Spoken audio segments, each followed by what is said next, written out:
How can you know whether you chose the stairs to heaven or the way to hell? Quite easily. How do you feel? Is peace in your awareness? Are you certain which way you go? And are you sure the goal of heaven can be reached? If not, you walk alone. Ask then your friend to join with you and give you certainty of where you go. It's like we're either in heaven or hell. We're either in this cortisol state, this high cortisol, high fight or flight, or we're in that rest and digest, that parasympathetic side of the nervous system, the high testosterone, this confidence, calm, and at peace. And we have this choice every single day. We have this choice of this biochemical cascade. Heaven or hell shows up in our biochemistry all the time. You know, it's either we're in chaos or we're in peace. And it says, how do you feel?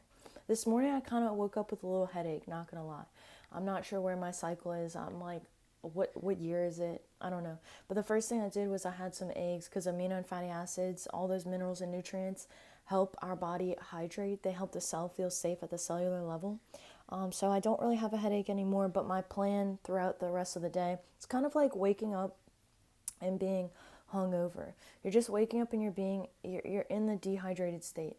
And so what I can kind of like predict is that my body might be a little bit stressed, right? One thing to do, or one thing to note, is that anytime the body is in fight or flight or in this chaotic state, is it's going towards a place of dehydration. Our minerals are being used, and if we don't replenish and restore them, we won't be able to get into the rested state. So work hard, play hard, right? Wakeful hormones and rest and digest. So the amino and fatty acids, that's your heaven or hell. So you can wake up and you can stay in chaos, or you can fill your body abundantly. Make sure you get out in the sun a little bit. Take some deep breaths, some meditation.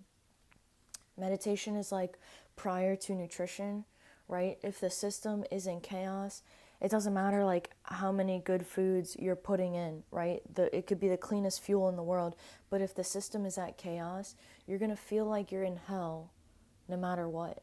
And I went through this phase last year where all I could do was eat.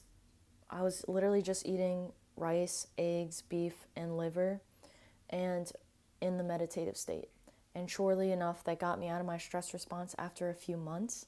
But sometimes, like, all you gotta do is slow down and meditate and relax and release. Sometimes that's all that you can do. For me, that was hard because growing up, like, I always learned to move my emotions. If you don't feel great, exercise always helps, right? Move, go run, go lift, go be out in the sun.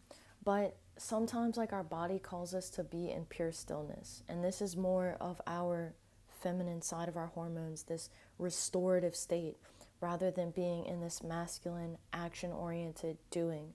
So we need both, and sometimes your body calls you to be in that still state when you don't want to be in it, and it's okay.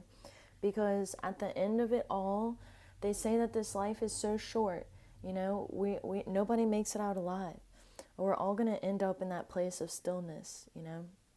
And it's a privilege to be able to move and to just be able to have the capacity to sit still for just a moment, and to feel safe. You know, you're practicing trust when you slow down and show your body, okay, I'm safe. This is when I breathe really slowly in my meditation, I'm showing my entire nervous system, okay, Rachel, this is what it's like to be at peace and to be safe. And you are safe, you know, no matter what's going on in your life. They say if you got a lot of stuff going on, you should meditate for even longer. So anyway, I hope this video is helpful for you. You can like, share, and subscribe. That was a little short tidbit from A Course in Miracles, A Foundation for Inner Peace. If you want to check the book out, I highly recommend it. But as always, I wish you the best of luck.